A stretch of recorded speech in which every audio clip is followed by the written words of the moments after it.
Bom dia, pessoal. Estamos aqui no Papo Viramundo novamente, dessa vez com o meu amigo, professor da Escola de Engenharia de São Carlos, o André Beck, André Teófilo Beck. E estamos em São Carlos. A gente estava numa reunião, demos uma fugidinha para cá, e aí peguei o André aí de surpresa, e estamos num dia relativamente quente. Daqui a pouco eu vou tirar o meu paletó aqui. E André, obrigado por nos ceder esse tempo. A gente se acompanha um ao outro, né, em termos de carreira, tal. O André é engenheiro também. Ele trabalha na Escola de Engenharia, mas especificamente no departamento de estruturas, e trabalha com confiabilidade e tal. E ele é talvez um dos melhores representantes do título desse nosso podcast, que é um Papo Viramundo, no sentido de, depois se ele lembrar, ele até vai contar uma historinha do Viramundo dele, mas ele já conheceu muitos mundos por aí, e aí nós vamos ter o prazer de entender um pouco a vida dele. Mas o André é do Rio Grande do Sul, se eu não me engano, nasceu no Rio Grande do Sul, né? Sim, nascido e criado. Nascido e criado no Rio Grande do Sul, então deve ter feito o FRI URGS, ou URGS, né? Mecânica? Engenharia mecânica na URGS. Na URGS. E como é que é essa interação tua, essa paixão pela engenharia mecânica? E não a civil, e não a elétrica? Era de aprender a consertar bicicleta? Como é que era? Não, quando eu estava tentando decidir o curso, eu fiquei bem dividido entre a mecânica e a civil. Eu sabia que eu queria engenharia e, na ocasião, eu acabei escolhendo o curso de engenharia mecânica, mas depois a vida me trouxe de volta para a civil, né? São aquelas coisas que a gente não planeja, porque mesmo dentro da mecânica, na época que eu ainda era estagiário de iniciação científica lá no GEMAP, no departamento no laboratório de ensaios mecânicos da URGS, eu tomei conhecimento dessa área de conhecimento, né, que era a confiabilidade. E a confiabilidade acabou me trazendo de volta para a engenharia civil por conta do filão ou do viés em que eu comecei a estudar a teoria de confiabilidade das estruturas. Eu ainda fui fazer um mestrado lá na engenharia mecânica da Universidade Federal de Santa Catarina. O mestrado ainda foi na mecânica. E dali eu fui fazer um doutorado com um dos papas na área de confiabilidade estrutural, que era o professor Robert Melchers, na Austrália.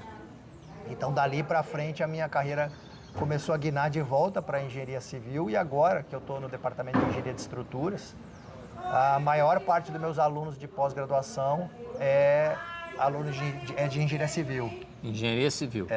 Mas o André não sabe, mas a gente de vez em quando conversa aqui no Papo Viramundo sobre a carreira e sobre, assim, as motivações que levam um estudante que está agora no vestibular a escolher uma ou outra.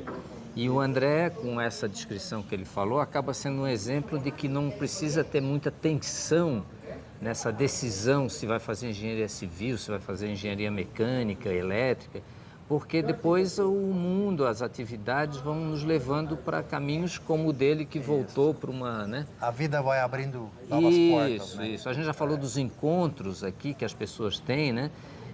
Então tudo isso vai levando a novos caminhos. Mas André, e o teu doutorado foi em Sydney? Não, era Newcastle. É uma cidade que fica ao norte de Sydney. Norte de Sydney.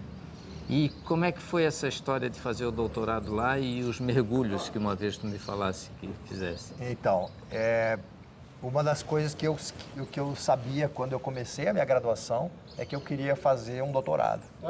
Eu até nem tinha decidido ainda que eu ia fazer a carreira acadêmica, mas já estava decidido a fazer o doutorado no exterior. Então, Olha, isso é bem parecido comigo também. Eu queria fazer doutorado, eu queria fazer no exterior, e eu tinha a inspiração do professor Nelson Bach, deve ter conhecido. Claro. E ele era um PhD, e eu queria ser um PhD, então eu não sabia o que era isso, mas... Então, para mim foi parecido. Então, eu fui guiando a minha trajetória na graduação e depois no mestrado para conseguir uma bolsa para ir fazer o doutorado no exterior. Consegui a bolsa da CAPES para fazer o doutorado pleno no exterior. Que ano foi isso? Isso, eu comecei o doutorado em 2000. 2000. Eu comecei em 92 também, Bolsa CAPES. Isso. Aí terminei em 2004. E aí quando você volta para o Brasil com um doutorado, infelizmente o Brasil não te oferece muitas opções de trabalho em alto nível de pesquisa com um doutorado, além da academia. Além da A gente tem muito poucas empresas que conseguem fazer bom uso de um doutorado. Tá? É claro, eu poderia ter ido trabalhar em alguma empresa como engenheiro, mas estaria desperdiçando aquilo que eu aprendi fazendo mestrado e doutorado. Então, isso me levou naturalmente para a carreira acadêmica. Mas tu te escapasse da minha pergunta do mergulho, hein? E o mergulho, bom, o mergulho é quando eu desde cedo comecei a viajar muito. Por exemplo, eu fui para a Alemanha com meus pais quando eu tinha 12 anos. A gente passou 1 ano e meio morando lá. Eu aprendi alemão antes de aprender inglês. Comecei a aprender inglês lá na Alemanha. E isso meio que abriu meus olhos para o mundo. Então, eu sempre tive muito interesse de viajar, de conhecer, de ter experiências diferentes. E enxerguei na carreira acadêmica uma forma de continuar tendo essas experiências, em particular experiências internacionais. Onde hoje em dia eu viajo para ir num congresso, mas eu viajo e eu sempre procuro colocar um pouco de tempo na minha agenda para poder conhecer aquele país. Não só o lobby o aeroporto, o lobby do hotel onde é o congresso e depois o aeroporto e volta. Certo. Eu tiro 2, 3 dias, vou conhecer as coisas que tem no país. E obviamente, como eu estava lá 4 anos na Austrália, e a Austrália tem a Grande Barreira de Corais, né, que é um dos lugares mais lindos do mundo para mergulhar. Eu fui lá fazer aquele curso de mergulho e posso dizer que depois de ter mergulhado lá na Grande Barreira de Corais, todos os mergulhos que eu fiz depois daquilo foram decepção. É mesmo, É verdade. Porque é muito bonito. É muito linda, a água é transparente, a quantidade de peixes, corais e outros, né, seres que você vê é excepcional, é muito grande. Então... Eu queria dar esse destaque que o André já falou, desse encontro de culturas, né, de quem está na academia. Então, todos os professores que eu já entrevistei aqui certamente tiveram essas experiências de encontrar pessoas de outros países, visitar outros países através do estudo da tecnologia que eles se empenham em desenvolver e através dos contatos, né? Então isso é uma das riquezas assim da universidade que é imensurável para a vida de cada um, para a personalidade, para a formação da personalidade, inclusive, né?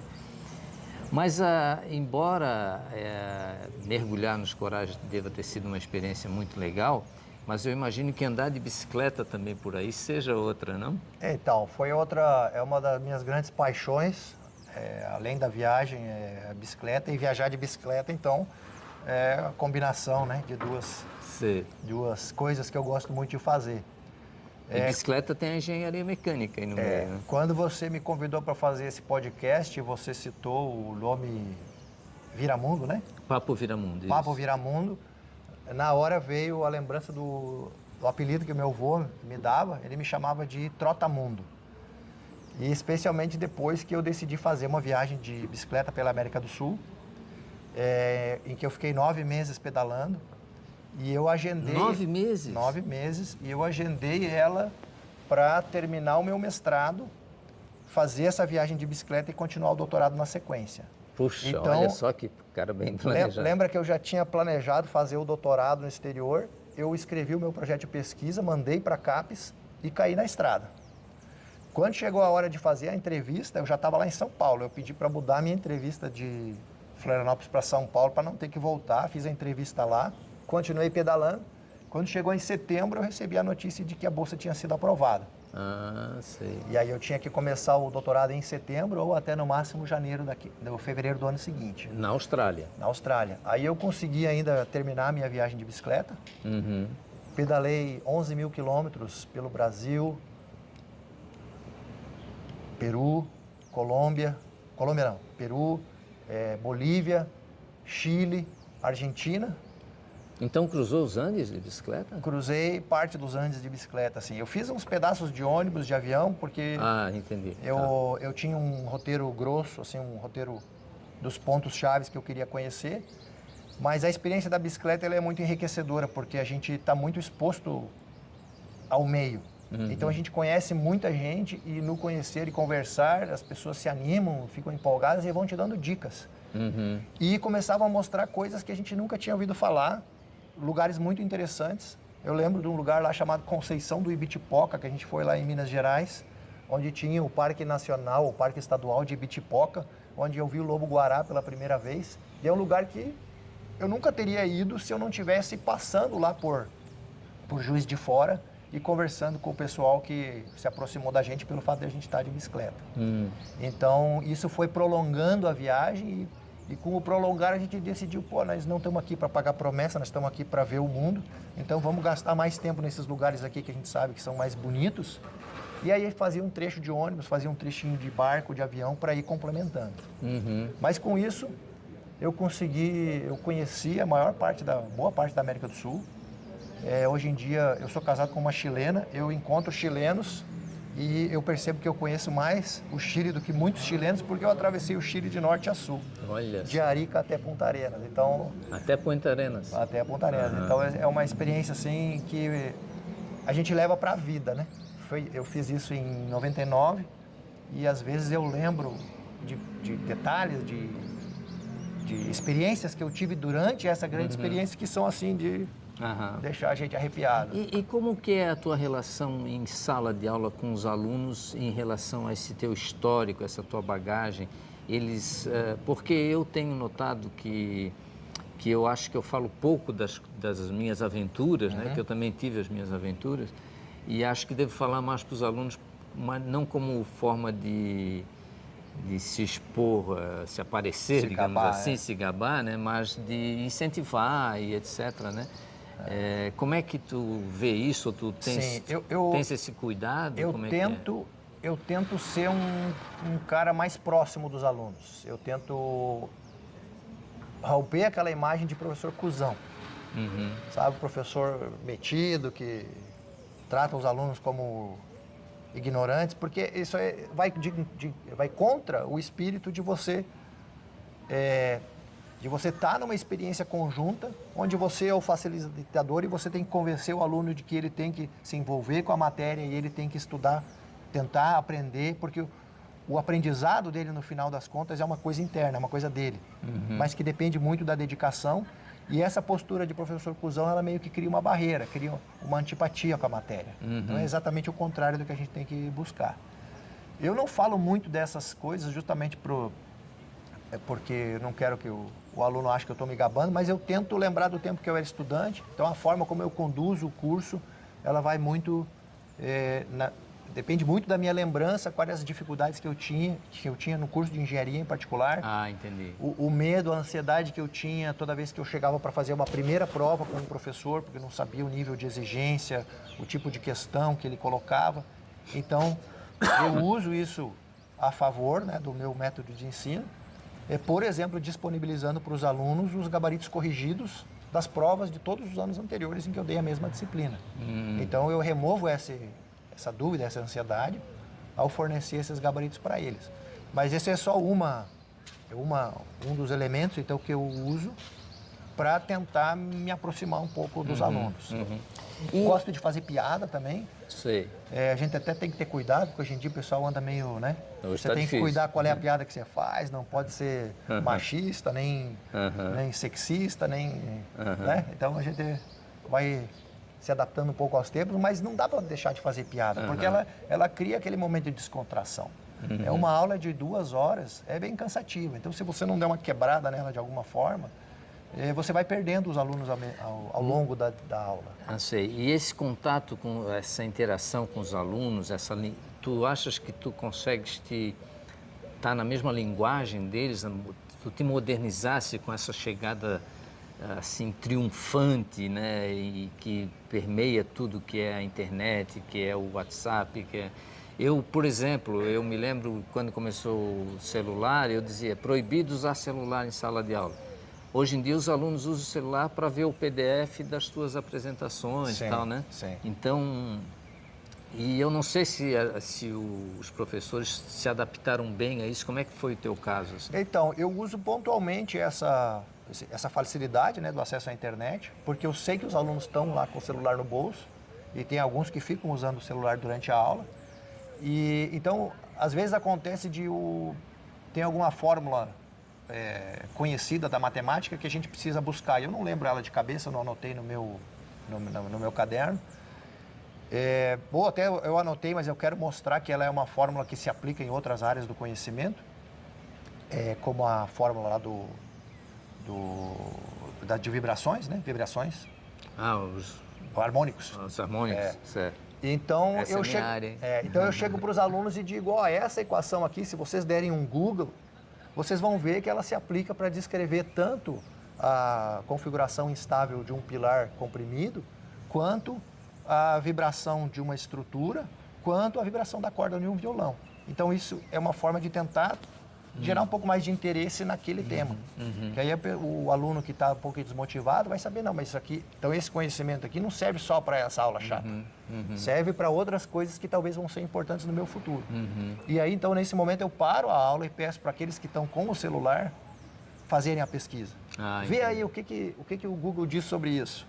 E aí eu acabo tentando então trazer o interesse desses alunos, reanimar, né, esses alunos para se interessar pela aula. Entendi. Mas tu não vê a necessidade de métodos de ensino diferentes daqueles que tu já fosse submetido, não é a palavra? Sim. A gente teve a experiência da pandemia, né, que a gente teve que se adaptar rapidamente para o ensino remoto.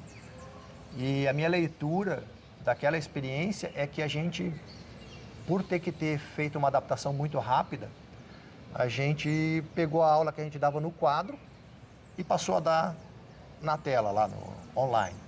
E isso, obviamente, foi uma experiência muito ruim para os alunos, porque você tem que fazer uma outra aula.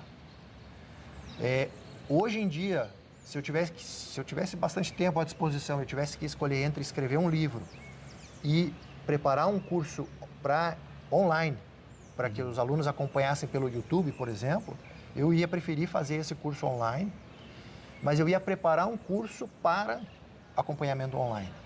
Certo. Porque você tem que justamente fazer uso dessas possibilidades de interação e de uso de diferentes tecnologias, e que você pode sair daquele curso, entrar na internet, investigar um tema, fazer algum exercício ali na hora em que o aluno vai responder 2, 3 questões chaves para você perceber se ele está conseguindo acompanhar. Tá? Eu vi uma apresentação muito boa há uns anos atrás de um professor da Austrália que tinha implementado uma ferramenta dessas para fazer o ensino de mecânica dos sólidos. Tá?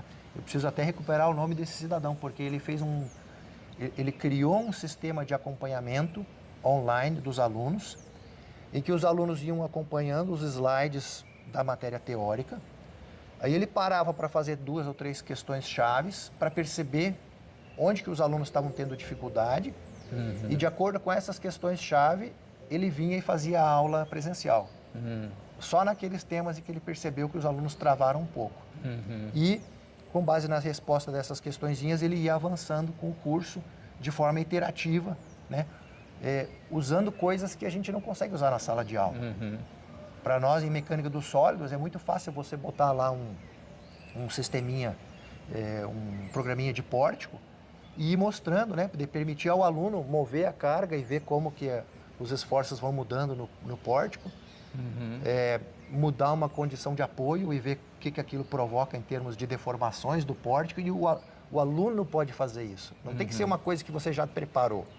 Você prepara 2, 3 exemplos, e o aluno vai lá, clica, e aí ele consegue mudar o que ele quiser.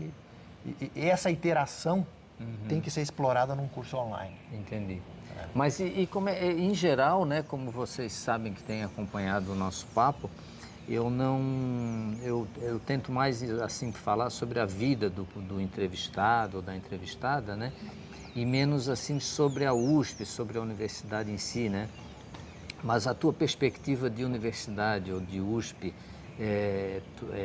tu confias que vai ser um lugar cada vez mais assim inquisitivo e se desenvolvendo no sentido de um conhecimento cada vez mais amplo, ou tu vê assim um pouco caótica assim esse caminho que já se aponta em alguns casos de menos interesse pela pós-graduação, menos interesse pelo estudar, é uma coisa mais solta, mais perdida? Como é que tu vê o futuro assim da Sim, universidade?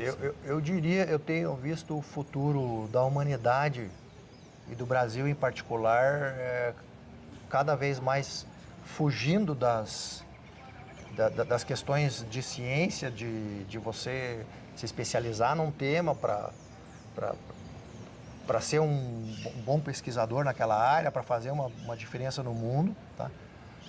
Mas dentro desse cenário eu vejo a USP como um lugar certo para você estar, porque é uma universidade que ainda valoriza muito a pesquisa, que nos permite a nossa agenda diária, né, de compromissos nos dá bastante tempo disponível para nos dedicar à pesquisa. Então eu acho que a Universidade de São Paulo é um ótimo celeiro para desenvolver essas ideias. Ao mesmo tempo, eu vejo na Universidade de São Paulo alguns professores que simplesmente, alguns colegas, né, que estão estagnados no tempo, que aprenderam, se especializaram no seu métier e não estão vendo como usar aquele conhecimento de forma a melhorar a vida das pessoas para além do pontual ensino, né? Em que você vai melhorar a vida daquelas alunos que tiveram lá na sua sala, aprenderam com você. Então, muitos colegas que não conseguem ter uma visão um pouco mais ampla de como o meu conhecimento pode melhorar o mundo. Ah, entendi. E isso é algo que tem sido bastante cobrado das agências de pesquisa, né? A gente sabe que tem muita crítica a esses indicadores puramente numéricos, pelo fato de não refletirem esse lado, esse aspecto de quanto aquela pesquisa está mudando, melhorando a vida do brasileiro ou melhorando a vida da humanidade. E ele falou, o André falou um pouquinho no começo da entrevista sobre a área dele que é confiabilidade, né? Podias colocar assim para a gente o que é isso de confiabilidade? Para assim? leigos, né? Total para leigos. Não sei, eu também mal sei o que é confiabilidade, mas vamos lá. Vamos ver. A minha especialidade é confiabilidade estrutural. Então eu digo que ela é uma mistura da teoria de estruturas que a gente precisa para projetar prédios, pontes, barragens, com a teoria de probabilidade estatística que a gente usa para quantificar incertezas. Por que a gente precisa dessa teoria? Porque as ações que as estruturas enfrentam são processos estocásticos. Se você pensar qual que é a velocidade... Estocásticos aleatórios, Aleatórios, né? Carregamento, passou um carro, passou um vento. O carregamento de veículos numa ponte varia aleatoriamente de acordo com o peso e com a velocidade com que cada veículo ultrapassa aquela ponte. A carga de vento varia de acordo com a meteorologia, né? Com a ocorrência de uma tempestade, de eventos extremos, às vezes de vento localizado.